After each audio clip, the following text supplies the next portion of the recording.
Hidup berjiran mestilah saling hormat menghormati untuk mengekalkan kesejahteraan masyarakat sekeliling. Jika saling berbalah, maka huru-haralah penduduk kampung tersebut. Begitulah kisah kali ini apabila seorang warga emas pesara tentera telah dibunuh oleh jirannya yang juga seorang pemuda. Hanya kerana salah faham yang kecil, mangsa telah dibunuh oleh tertuduh tanpa belas kasihan. Bagaimana kisah ini terjadi? Ikuti kisah ini.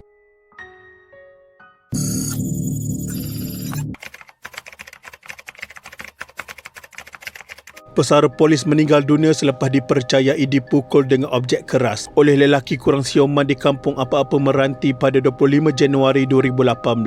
Dalam kejadian kira-kira jam 12 tengah hari, mangsa Abdul Halim Cik Yusof 68 tahun ditemui dalam keadaan berlumuran darah di kawasan semak berhampiran rumah suspek. Saksi kejadian Aziz Mat 62 tahun berkata, ketika kejadian berlaku pergelutan antara kedua-dua mereka selepas suspek membalik objek keras ke arah rumah mangsa. Susulan tindakan itu, mangsa bertindak pergi ke rumah suspek bagi menegur perbuatannya sebelum suspek bertindak memukul mangsa menggunakan objek keras. Kejadian itu berlaku selepas lelaki yang dikenali sebagai Faizal itu melemparkan serpihan atap dan kayu ke arah rumah mangsa. Selepas beberapa kali mangsa melarang tindakan suspek tidak mengendahkannya, lalu mangsa bertindak keluar dari rumah untuk berjumpa sendiri suspek. Selepas mangsa menuju ke arahnya, suspek bertindak menyerang mangsa menggunakan objek keras sehingga menyebabkan kecederaan parah di kepala. Suspek kemudian melarikan diri selepas melihat mangsa dalam keadaan nazak, dan saksi kemudian menghantar mangsa ke rumahnya. Dan mangsa telah disahkan meninggal dunia sejurus tiba di Hospital Pasir Mas selepas mengalami kecederaan parah di bahagian kepala. Sementara itu, Ketua Balik Daerah Pasir Mas Asisten Komisioner Abdullah Muhammad Piah mengesahkan kejadian itu dan memaklumkan suspek sudah ditahan kira-kira jam 2 petang. Kes ini disiasat mengikut Seksyen 302 Kanun Kesesaan kerana membunuh.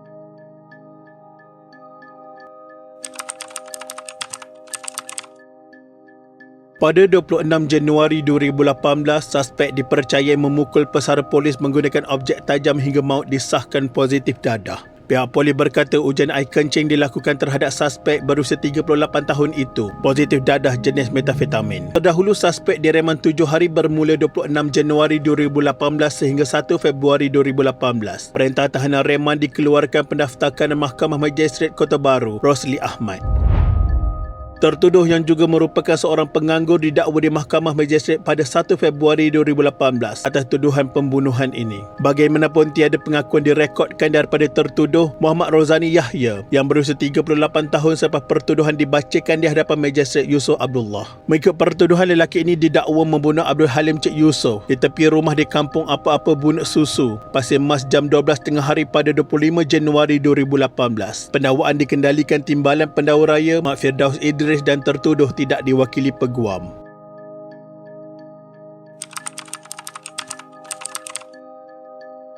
Pada 15 Mac 2022, tertuduh terlepas daripada hukuman mati di Mahkamah Tinggi atas pertuduhan membunuh pesara polis 4 tahun lalu selepas mahkamah memutuskan tertuduh gila ketika kejadian.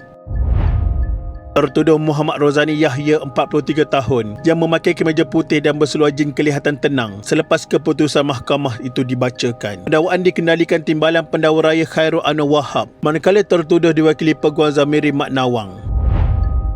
Hakim Datuk Wan Ahmad Farid Wan Saleh ketika membacakan penghakiman di akhir pembelaan berkata, berdasarkan kepada keterangan pakar perubatan, tertuduh didapati tidak sioman ketika kejadian pada 25 Januari 2018. Mahkamah mendapati tertuduh tidak bersalah kerana ketika kejadian lelaki itu didapati gila. Mahkamah mengeluarkan perintah mengikut Seksyen 348-2 Kanun Prosedur Jenayah supaya Muhammad Rozani diletak di bawah penjagaan selamat di Hospital Bahagia Ulu Kinta dekat Perak sehingga mendapat perintah pengampunan daripada Sultan Kelantan.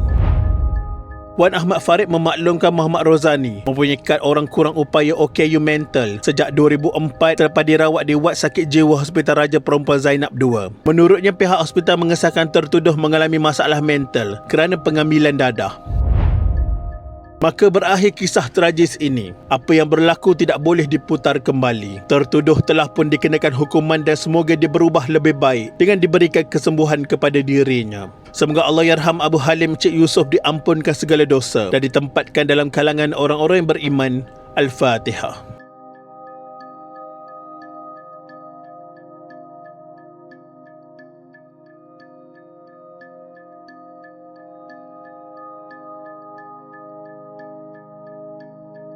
Sekian, terima kasih.